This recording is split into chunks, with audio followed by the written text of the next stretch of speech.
Barsachilarga, umuman Barsaga ehtiyot bo'lishni tilab qolaman, sababi Barsa yoki Real muxlislar Ispaniya Kubogi finalida kimni favorit deb bilishmoqda? Buni hozir bilib olamiz. Shubhasiz Real Madrid g'alabasini kutyapman, chunki juda ko'p alamlar to'planib qolgan. Arsenaldan uchralgan mag'lubiyat, Chempionlar Ligasidan chiqib ketish, Barsadan avval yeb qo'yganlari, xullas shu safar xudo xolasa hammasini chiqarib oladi Real Madrid. 2-1 hisobidagi g'alabani kutyapman va Valverdedan gol bo'ladi. Barsa Real Madrid El Clasico juda zo'r o'yin bo'ladi, xudo xolasa. Barsa Realda men Rafinha, Yamal, Olmolardan juda yaxshi gollarni kutib qolmoqdaman. O'zi El Clasico har doim tomoshabob, qizg'in bo'lgan. Joriy mavsumdan kelib chiqadigan bo'lsak, Barselona optimal formada, juda yuqori tempda mavsum o'tkazmoqda. Realga to'xtaladigan bo'lsak, Realda baribir biroz muammolar bor, ayniqsa himoya chizig'ida o'ziga yarasha yetarlicha muammolari bor. Ko'ramiz, 26-aprel kungi finalda Real Madrid hech bo'lmaganda muxlislar uchun, murabbiy uchun ham o'ynab berishi kerak, chunki yo'qotadigan hech narsasi yo'q. Klassikoni albatta yonishini kutyapman, chunki o'zi yonishi ham aniq. Realni yo'qotadigan hech narsasi yo'q.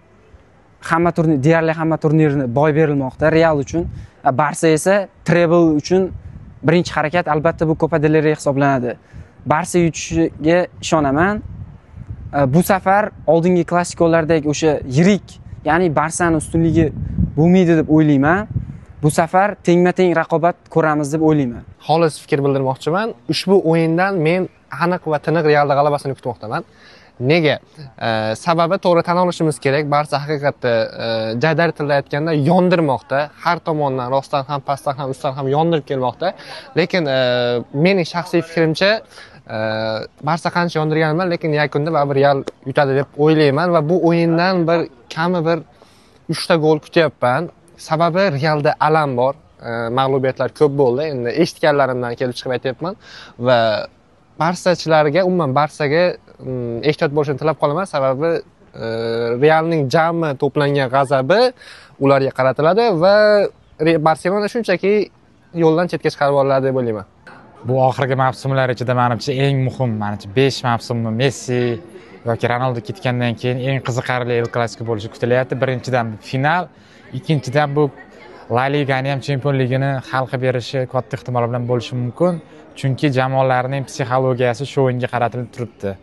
Real ham shundan keyin qanaqadir o'ziga motivatsiya olib, mavsumni yanada ko'tarinki kayfiyatda davom ettirishi mumkin. Barsa ham aksincha treblga harakat qilayotgan jamoa yana harakat qo'shishi mumkin.